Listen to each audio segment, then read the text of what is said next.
आप सबको मेरी राम राम। आज जिस विषय पर हम बात करने जा रहे हैं वो है नाथ संप्रदाय क्या है, योगी क्या होता है, योगी कौन होते हैं।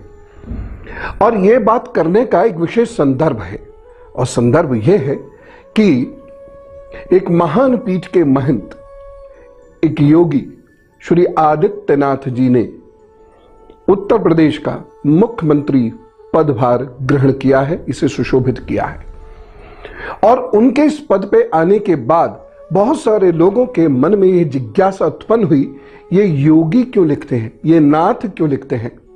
और इन्हीं प्रश्नों के कुछ उत्तर मैं आज देने का प्रयत्न करूंगा संक्षेप में। लेकिन उससे पहले मैं बधाई देता हूं अपने मुख्यमंत्री जी को, और निश्चित रूप से वह जिस परंपरा से आते हैं मुझे विश्वास है कि वह हम सभी के लिए बहुत अच्छे कार्य करेंगे।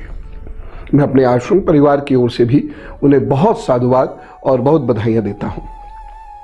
सबसे पहले शब्द जानते हैं योगी क्या होता है। हम में से बहुत सारे लोग, मैंने अक्सर देखा है, फेसबुक पर भी देखा है और बातचीत में भी कई लोग कई बार कार्यक्रम में मिलते हैं, मैं योगी फला हूं, ऐसी बात कहते हैं। लेकिन योगी होता क्या है?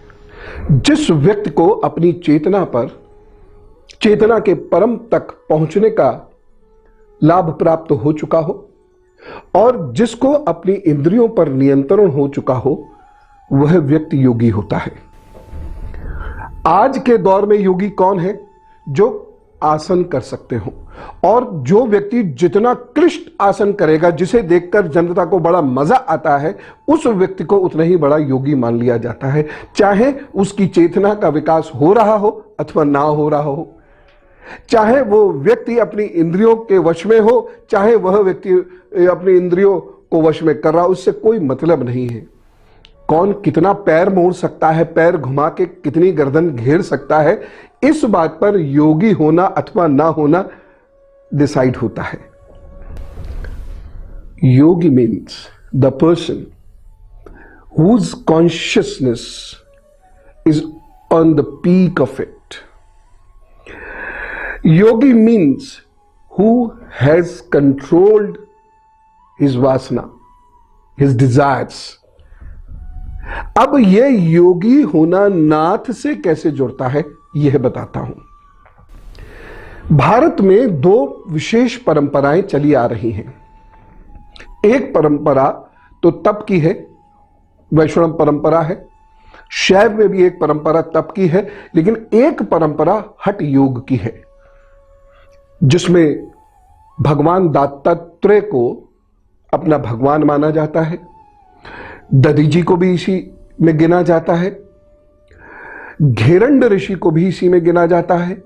यह हठ योग की एक बड़ी विशिष्ट परंपरा है। हठ योग की इस परंपरा के परमपिता हैं भगवान शिव।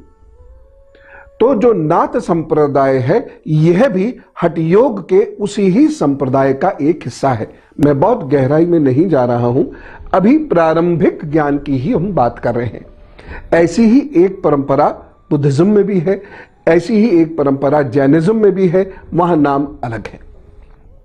तो नाथ परंपरा हठ योग की परंपरा है और इस संप्रदाय ने देश के अंदर बड़े महान कार्य किए हैं, देश के समाज को एक बहुत बड़ी दिशा दी है। ब्रह्म को जगत के निकट लाने में और समझाने में इनकी महती भूमिका है, जगत कल्याण के लिए इनकी महती भूमिका है। इन्होंने राजाओं को भी ज्ञान दिया है। ऐसा कहा जाता है कि नाथ संप्रदाय में 99 करोड़ राजाओं को ज्ञान दिया गया है। यानी ज्ञान दिया गया है मतलब governance. They have taught 99 crore kings how to govern their people. इसका मतलब परोक्ष रूप से इस संप्रदाय का राजनीति में एक प्रभाव रहा है, प्रत्यक्ष रूप से अब देखने को आया है। नाथ संप्रदाय का जनक जिनको माना जाता है, वह गोरखनाथ जी को माना जाता है। पूजनीय गोरखनाथ जी का जो नाम है वो है गोरक्षनाथ। और गोरक्षनाथ का अर्थ सामान्यतः जो हम लेते हैं वो कहते हैं जो गाय की रक्षा करने वाले स्वामी है वह नहीं। गोरक्ष का अर्थ है वह व्यक्ति जो अपनी इंद्रियों को पूरी तरह नियंत्रित कर चुका है। The person who has controlled all his indri to the extent that he does not require indri. मेरी बात को थोड़ा गहराई से समझिए, यानी उनको, और इसी को वह कहते हैं आदेश। यानी आदेश इस परंपरा का प्रमुख शब्द है, यानी शिव का रूप हो जाना, यानी इंद्रियों के ऊपर संपूर्ण प्रभुत्व। भगवान शिव पशुपति हैं, हमारे अंदर एक पशु है, ठीक।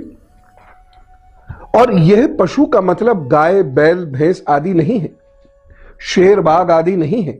यह पशु का अर्थ है हमारे यहां इंद्रियां, हमारे शरीर, हमारे मन में जो इंद्रियां होती हैं वह, इसका नियंत्रण जो कर लेता है वो पशुपतिनाथ।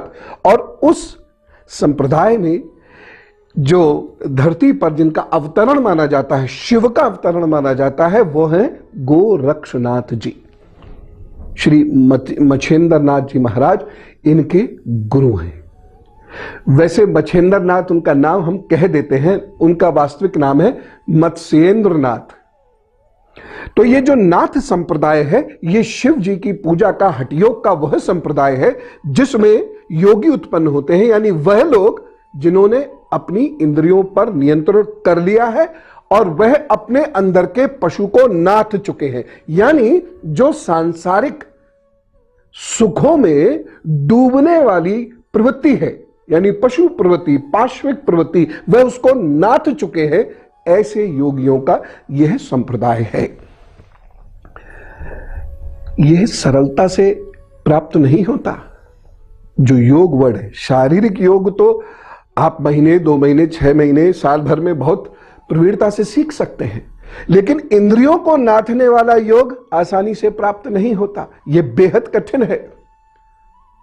ध्यान, साधना, समाधि, और समाधि की वह अवस्था जिसमें मैं ब्रह्म से मिल जाता हूं, स्वयं को भूल जाता हूं, मेरा गौ, मेरा शरीर, ये मुझे याद नहीं रहता, मेरे गौ, मेरी इंद्रियां, ये मुझे याद भी नहीं रहती। मैं उनका गुलाम भी नहीं हूं, मैं उन पर निर्भर ही नहीं करता। ऐसा बनना कहने में तो हो सकता है, लेकिन होने में यह बेहद कठिन है।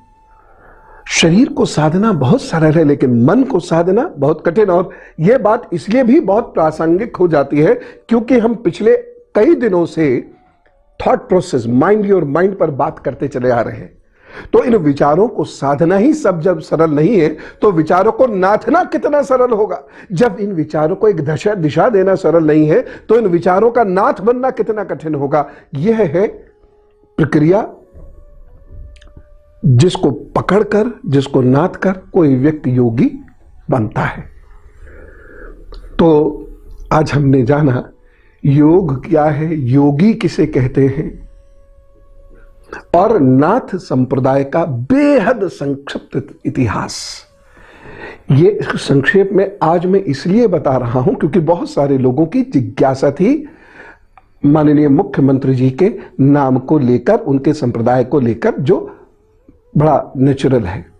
लेकिन जब मैं योग की बात करूंगा, हठ योग की भी बात करूंगा, तब विभिन्न संप्रदायों का बहुत वृहद वर्णन आपसे करना चाहूंगा, क्योंकि आपको पता होना चाहिए।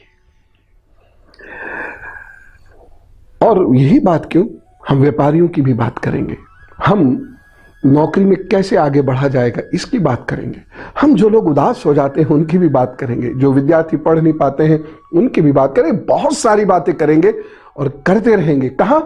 डिवाइन मीटिंग्स में जुड़े रहिए, साथ बने रहिए, इन दिव्य बैठकों का हिस्सा बने रहिए, प्रश्न भेजते रहिए।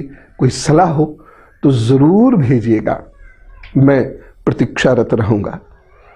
आपके सुखी जीवन की कामना करते हुए मैं फिलहाल विदा लेता हूं और पुनः अपनी ओर से, अपने आश्रम परिवार की ओर से नव निर्वाचित मुख्यमंत्री जी को ढेर सारी बधाई देता हूं, चूंकि वह उस परंपरा से आते हैं जिसने संसार को ज्ञान दिया है और एक रास्ता दिया है।